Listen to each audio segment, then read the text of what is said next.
మీ మోకాల నొప్పులకు ఎటువంటి సర్జరీ లేకుండా ఎపియాన్ పెయిన్ క్లినిక్ అందిస్తున్న అత్యాధునిక చికిత్స.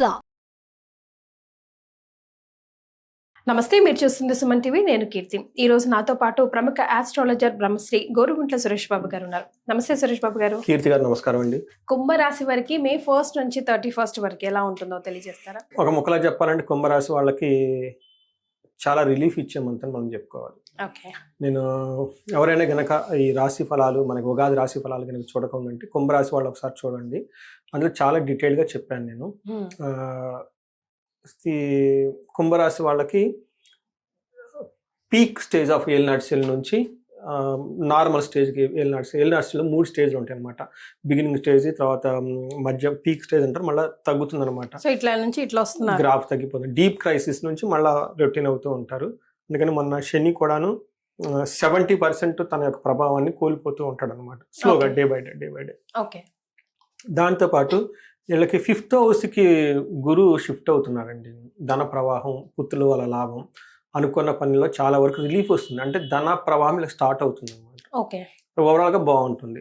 తర్వాత అంటే మరి స్టిల్ ఏలినాటిలోనే ఉంటారు, మరి అంత ఎక్స్పెరిమెంటల్ చేయడానికి కుదరదు. బట్ ఓవరాల్ గా ఒక సోర్సెస్ ఆఫ్ ఇన్కమ్, ఒక హోప్, ఒక స్లోగా క్రియేట్ సేఫ్ జోన్ లో ఉంటారు. సేఫ్ జోన్ లో ఉండి ప్రోగ్రెస్ గా ఉంటుంది అనమాట. అంతే ఈ మంత్ కనుక చూసుకుంటే మే మంత్ కూడాను వీళ్ళకి చాలా రోజుల తర్వాత బాగుండే ఒక మంత్ అని మనం చెప్పుకోవాలి. మంత్ వైజ్ కనుక చూసుకుంటే ఇది మనం ధనిష్ట, ఇందులో నక్షత్రాలు కనుక చూసుకుంటే ధనిష్ట 3-4 పాదాలు, శతభిషం 1-2-3-4 పాదాలు, పూర్వభద్ర 1-2-3 పాదాలు అంతా కుంభరాశిలో ఉంటాడు. పేరు బలం కనుక చూసుకుంటే వీళ్ళకి గు, గే, గో, సా, సి, సు, సే, సో, దా ఆ నక్షత్రాలు అంతా కుంభరాశిలో ఉంటాయి. మనం గ్రహస్థితిని బట్టి కనుక చూసుకుంటే గ్రహం సూర్యుడు వృషభ రాశిలోకి సంచారం, బుధుడు మేషరాశిలోకి, శుక్రుడు మీనంలోకి, కుజుడు కర్కాటక రాశిలోకి ప్రవేశిస్తే కర్కాటక రాశిలో వాళ్ళు ఆల్రెడీ ఉన్నారండి. ఈ యొక్క స్థితి తర్వాత ఈ మేలో గురువు తర్వాత రాహుకేతులు కూడా మారుతూ ఉన్నారు. గురువు యొక్క మార్పు వీళ్ళకి చాలా మంచి హోప్ ని, ఒక ఉత్సాహాన్ని తీసుకుని వస్తుందండి. గురువు చేంజ్ వల్ల బాగా ఉపయోగపడే రాశి ఏదైనా ఉందంటే ఈ రాశి వాళ్ళని మనం చెప్పుకోవాలి. ఎందుకంటే 5th హౌస్ లో గురువు ఉండటం వల్ల లక్ ని యాక్టివేట్ చేస్తుంది వీళ్ళకి.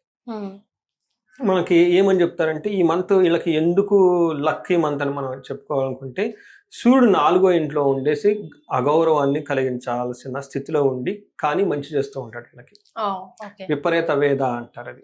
అది జ్యోతిష శాస్త్రంలో వెరైటీ అనే కాన్సెప్ట్. అది మన ఇద్దరం మాట్లాడుకుంటూ ఉన్నాం. మధ్యలో ఎవరిని వచ్చి అడ్డు వచ్చారనుకోండి, ఏమవుతుంది, ఆ కన్వర్జేషన్ చెడిపోతుంది, డైల్యూట్ అయిపోతుంది.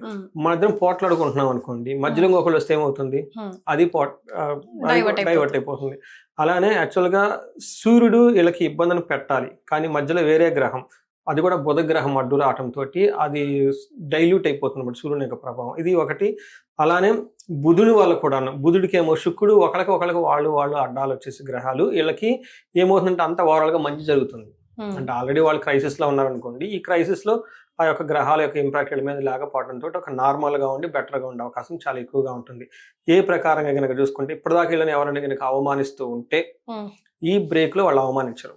రెండోది, సంపద, ధన ప్రవాహం బాగుంటుంది. ఎందుకంటే కుజుడు 6వ ఇంట్లో ఉండి మంచి యోగ్యతను ఇస్తూ ఉంటాడు. అట్లానే ఎనిమీస్ ఎవరైనా కనుక ఇబ్బందులు పెడుతూ ఉంటాయి, ఈ మంత్ లో వీళ్ళకి శత్రువులు బాధలు అయితే ఏమేమి ఉండవు, చక్కగా ఉంటుంది. విత్త సిద్ధి, రావాల్సిన ధనం వీళ్ళకి వచ్చేస్తుంది. వీళ్ళకి ఎంతమంది ఎక్కడో ప్లానింగ్లు పెట్టుకుని ఉంటే ఇక్కడ ఇలా టార్గెట్స్ ఉంటాయి కదండి, మనీ, ఫైనాన్షియల్ గోల్స్ అంటారు కదా, ఆ గోల్స్ ఏమైనా ఉంటే అవన్నీ వాళ్ళకి అచీవ్ అవుతూ ఉంటారు అనమాట. ఓవరాల్ గా చూసుకుంటే ఈ మంత్ చాలా బాగుందని మనం చెప్పుకోవాలి. సూర్యుడు 4వ ఇంట్లో ఉంటే జాబ్ పరంగా చాలా ప్రమోషన్స్ రావటం, తర్వాత జాబ్లో ఉన్నతి రావటం, అనుకున్న పని అనుకున్న విధంగా అచీవ్మెంట్ అయ్యి చాలా చక్కగా అచీవ్మెంట్స్ ఉంటుంది వాళ్ళకి. అయితే కాకుండా వీళ్ళకి అంతకుముందు ఏదైనా కనుక ప్రయాణాలు, విఘ్నాలు కనుక ఏమైనా ఉంటే, తర్వాత అంతకుముందు ఏదైనా విషయంలో ఇంట్లో గొడవలు అవన్నీ ఉంటే ఈ టైంలో అవన్నీ పోయేసి ఒక హార్మోనీ, ఒక ఏమంటారు మంచి వాతావరణం వాళ్ళ ఇంట్లో నెలకొని ఉంటుంది అనమాట. సూర్యుడు ఒక రకంగా చెప్పాలంటే చక్కగా వాళ్ళకి సపోర్ట్ ఇస్తూ ఉన్నారు. కుజుడు మళ్ళీ వీళ్ళకి 6th హౌస్ లో ఉండటం వల్ల చాలా యోగ్యతను ఇస్తున్నాడు. అంటే ఏ విధంగా అంటే వస్త్రలాభం, ధాన్య లాభం, ధన లాభం, వస్త్రాలు, ధనము, ధాన్యం విషయంలో చాలా లాభంగా ఉంటుంది. యశస్సు అంటే కీర్తి ప్రతిష్టలు బాగా వృద్ధి చెందుతూ ఉంటాయి. మనోల్లాసో ధర్మసిద్ధికి, మనస్సు అంతా యాక్టివ్గా ఉత్సాహంగా ఉండేసి అనుకున్న పనులను అనుకున్న విధంగా చేసుకుంటూ వెళ్ళిపోతూ ఉంటారు. ఇది కూడా కుజుడు వీళ్ళకి 6వ ఇంట్లో ఉండి మంచి చక్కటి సపోర్ట్ ఇస్తున్నాడని మనం చెప్పుకోవాలి. ఇంతే కాకుండా వీళ్ళకి 1st హౌస్ లో కుజుని యొక్క దృష్టి ఉండటం వల్ల యక్ష రాక్షస పీడలు, సాయంత్రం పూట కాళ్ళు లాగటం, జుమ్ అంటం, ఉన్నట్టుండి భయం కలిపేసి అతిగా ఫీల్ అవ్వటము, దిష్టి తగలటం, ఈ టైప్ సంబంధించిన వ్యవహారాలు ఎక్కువగా ఉంటుంది. కొంచెం చిన్న చిన్న ప్రాబ్లమ్స్ ఇరిటేషన్గా ఉంటుంటుంది. ఒక్క విషయంలో జాగ్రత్తగా ఉండాలి, పై అధికారులతోటి కొంచెం హార్మోనీ మెయింటైన్ చేస్తూ ఉండాలి. రైట్. సో మరి జాబ్ చేసే వాళ్ళకి శుక్రుడు రెండో ఇంట్లో ఉండి చాలా మంచి చేస్తున్నాడు. ఇది కూడా చాలా మంచి పొజిషన్లో ఉన్నారు. చాలా రోజుల తర్వాత శుక్రుడు వీళ్ళకి సెకండ్ హౌస్లో చాలా రోజుల తర్వాత లాస్ట్ 3 months నుంచి కూడాను 2 months నుంచి శుక్రుడు వీళ్ళకి బాగా యోగతనిస్తూనే ఉన్నారు. ఏ ప్రకారంగా అంటే కుటుంబంలో సౌఖ్యంగా ఉంటుంది, ఆరోగ్యంగా ఉంటారు, స్త్రీ సల్లాపం, చక్కగా యశత్కరం అని చెప్తారు. అంటే జెంట్స్ అయితే లేడీస్ తోటి, లేడీస్ అయితే జెంట్స్ తోటి చక్కగా మాట్లాడి వాళ్ళకి కావాల్సిన విషయాలని చెప్పుకొని వాళ్ళకి అనుగుణంగా పనులు చేసుకుంటూ వెళ్ళిపోతూ ఉంటారు. దేహ సౌఖ్యం, శరీరం అంతా చాలా సౌఖ్యంగా ఉంటుంది. వస్త్రలాభం, షాపింగ్స్ అవన్నీ చేసేసి మంచి కావాల్సినవి కొనుక్కుంటారు అనమాట. ఈ ప్రకారంగా ఇంకా శుక్రుడిని చూసుకుంటే ప్రభావంతో ఇప్పుడు చెప్పిన విషయాలు కాకుండా టయానికి ఫుడ్ తినటం, బహుమతులు పొందటం, తర్వాత అప్రిసియేషన్స్ రావటం, కుటుంబం అంతా వృద్ధి చెంది చక్కగా ఉంటుంది. మనం ఏ ప్రకారంగా కనుక చూసుకున్నా కుంభరాశి వాళ్ళకి చాలా చక్కగా ఉంది గ్రహాల యొక్క స్థితిని బట్టి. రైట్. మరి నక్షత్రాల ప్రకారం ఎలా ఉంటుందండి? నక్షత్రం చూసుకున్నాం అనుకోండి, ధనిష్ట, శతభిషం, పూర్వభద్ర 3 నక్షత్రాలు. ధనిష్ట నక్షత్రం కనుక చూసుకుంటే వీళ్ళకి జయప్రదంగా ఉంటుంది, ధనలాభం ఉంటుంది, విశేష ధనలాభం ఉంటుంది. అయితే ఛాలెంజెస్ ఎక్కడంటే బంధనము, ధనహీనత, డబ్బుకి కొంచెం ఇబ్బంది పడుతూ బంధించబడినట్లు ఉంటారు.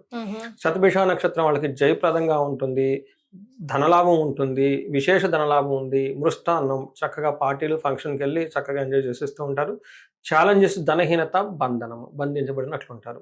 పూర్వభాద్ర నక్షత్రం వాళ్ళకి ఐశ్వర్యప్రదంగా ఉంటుంది, జయప్రదంగా ఉంటుంది, విశేష జయప్రదంగా ఉంటుంది, ధనలాభం ఉంటుంది, మృష్టాన్న భోజనం. ఛాలెంజెస్ ఎక్కడంటే ధనహీనత, బంధనము, బంధించబడినట్లు ఉండే సిచ్యువేషన్స్ ఉంటాయి. ఇక్కడ బంధనం అంటే చాలా మంది ఫిజికల్గా అనుకుంటారు, కాదు, మెంటల్గా ఎలా వెళ్ళాలి, కన్ఫ్యూజన్ స్టేజ్లో ఉండి ముందుకెళ్తే ఏంటి, వెనక్కి ఏంటి, ఒక టఫ్ అయిన సిచ్యువేషన్స్ ఉండే అవకాశం వీళ్ళకి ఎక్కువగా ఉంటుంది. సో ఇది వీళ్ళకి నక్షత్రం ప్రకారం. ధనిష్ట వాళ్ళకి స్త్రీ నాశనం, బుద్ధి నాశనం, స్త్రీల ద్వారా అనవసరంగా ఖర్చులు పడే అవకాశం ఎక్కువగా ఉంటుంది, కేర్ఫుల్గా ఉండాలి. ఇది కూడా May 16th నుంచి మంత్ ఎండ్ వరకు డేట్స్ గుర్తు పెట్టుకోండి. స్త్రీ నాశనం అంటే వీళ్ళకి బాగా సంబంధించిన లేడీస్ కానీ ఇంకొకళ్ళు కానీ ఎవరైనా ఉంటే ఇంట్లో కానీ బయట కానీ వాళ్ళకి ఏదో ప్రాబ్లం అయి తద్వారా వీళ్ళు ఇబ్బందులు పడతారు. రెండోది బుద్ధి నాశనం, వీళ్ళు రాంగ్ డెసిషన్ తీసుకునే అవకాశం కూడా ఎక్కువగా ఉంది, కేర్ఫుల్గా ఉండండి. తర్వాత శతభిష నక్షత్రం వాళ్ళకి బుద్ధి నాశనం, అగైన్ వాళ్ళ బ్రెయిన్ రాంగ్ డెసిషన్ తీసుకుంటూ ఉంటారు. అంటే ఏంటి, మనకి ఏం చెప్పుకోవాలి, బుధుడి ద్వారా రాంగ్ డెసిషన్ అంటే ఏదన్నా కొనేటప్పుడు అమ్మేటప్పుడు రాంగ్ డెసిషన్ తీసుకోవటం, ఎక్కువగా ఆర్డర్లు పెట్టుకొని క్యాన్సిల్ చేసుకోవటం, ఇలా రాంగ్ డెసిషన్ తీసుకునే అవకాశం ఎక్కువగా ఉంది. పూర్వభాద్ర నక్షత్రం వాళ్ళకి కేతు యొక్క ప్రభావంతో ఉండటంతో కొంచెం వీళ్ళకి మానసికంగా టెన్షన్స్ ఎక్కువ ఉండే అవకాశం ఎక్కువగా ఉంది. సో ఈ ప్రకారంగా మనం చూసుకుంటే చిన్న కొంచెం ఇబ్బందులుగా ఉన్నాయి కానీ బట్ ఓవరాల్గా వీళ్ళకి బాగుందని మనం చెప్పుకోవాలి. రైట్. ఒకవేళ రెమెడీస్ సూచించాల్సి వస్తే ఎలాంటి రెమెడీస్ సూచిస్తారు? వీళ్ళకి మనకి ఉగాది కుంభరాశి ఫలితాల్లో చాలా మంచి రెమెడీస్ చెప్పామండి, అవన్నీ చక్కగా ఫాలో అవ్వండి. ఎందుకంటే రిపీట్ చేయడం వల్ల నాకు ఇష్టం ఉండదు. చాలా మందికి నాకు కాల్ చేసి వచ్చేవాళ్ళు నా రాశి ఫలాలు చూసి అందులో 2 రకాల రెమెడీస్ ఉంటాయండి. ఒకటి జన్మ జాతకంలో దోషం ఉంటే రెమెడీస్, రెండోది గోచారంలో రెమెడీస్. గోచారంలో రెమెడీస్ ఆల్రెడీ మనం ఉగాది సిరీస్ లో చెప్పుకున్నాం, అది 1-2 సార్లు చూడండి, అవి ఫాలో అవ్వండి. అవి జన్మ జాతకంలో ఉన్న దోషానికి సంబంధం కాదు, జన్మ జాతకంలో ఉన్న దోషాలకి డిఫరెంట్ చూసుకొని చెప్పుకోవాలి. ఇవి చాలా సీరియస్ గా ఉంటుందండి, జన్మ జాతకం దోషాలు అంతా తొందరగా పోవాలి. చాలా మంది అందుకని మేము అన్ని తిరుగుతున్నాం, పెళ్లి కాలేదు అంటే దోషం ఉంటే జన్మ జాతకంలో కాదండి. అది మామూలుగా ఇందులో అయితే మనకి గోచారంలో ఉంటే చెప్పొచ్చు ఇవి కాకపోతే నెక్స్ట్ ఇయర్ అవుతుంది, అనుకూలంగా ఉంటుంది, ఈలోపు కావాలనుకుంటే ఇవి చేయండి అని. అది మనకి టెంపరీ.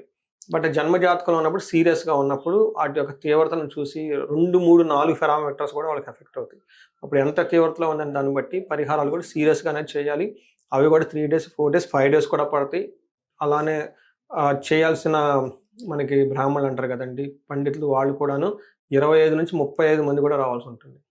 సో ఇది పెద్ద ప్రోగ్రామ్, అంత ఈజీ కాదు. కలశాలు పెట్టుకోవాలి, పండపరాధన చేసుకోవాలి, హోమాలు యజ్ఞాలు చేయాలి, దానాలు చేయాలి, లెంతీ ప్రొసీజర్. ఇది 1-2 days పడుతుంది కదండి, 3 days కూడా పట్టొచ్చు. ఓకే. మొన్న ఒకటి వచ్చిందండి ప్రోగ్రామ్, వాళ్ళు కదిరి లక్ష్మీనారాయణ స్వామి టెంపుల్ కదా, కదిరిలో వచ్చారు. గవర్నమెంట్ ఎంప్లాయీస్ 37 years వచ్చినా పెళ్లి కాలేదు.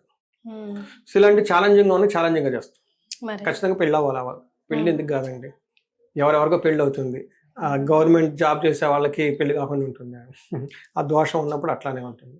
అందుకని వాళ్ళకి 1-2 సార్లు రెమెడీస్ అవన్నీ చేసుకుంటే ఖచ్చితంగా పెళ్ళి అవుతుంది. పెళ్లి కాకుండా ఏమి ఉండదండి. ఇప్పటివరకు మేము హ్యాండిల్ చేసిన ఏది కాలేదన్నది లేదు. లేదు. కుంభరాశి వారికి మే 1 to 31 ఎలా ఉంటుందో తెలియజేయడంతో పాటుగా రెమెడీస్ ని కూడా సూచించారు. ముఖ్యంగా ఏంటంటే ఇదివరకు మనం ఉగాది రాశి ఫలాల్లో చెప్పినవి చూసి అవి తూచా తప్పకుండా ఫాలో అయ్యమని ఒక డెసిషన్ కి అయితే వచ్చేసారు. రైట్. చాలా సంతోషం అండి. ధన్యవాదాలు.